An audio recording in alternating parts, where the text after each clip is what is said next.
ডালটা আগে বসিয়ে দিয়েছি, এখন বাঁধাকপিগুলো দিয়ে দিলাম ডালে।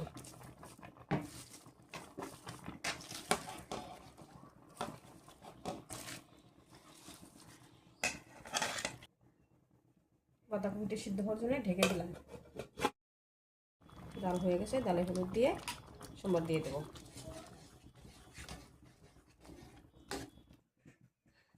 তেলটা গরম হয়ে গেছে, সম্বরে লাগছে শুকনো লঙ্কা, পাঁচফোড়ন আরও তেজপাতা।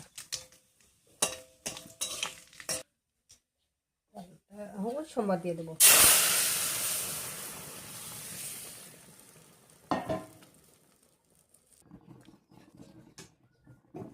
ডাল হয়ে গেছে, এখন ধনেপাতা দিয়ে নামিয়ে নেব।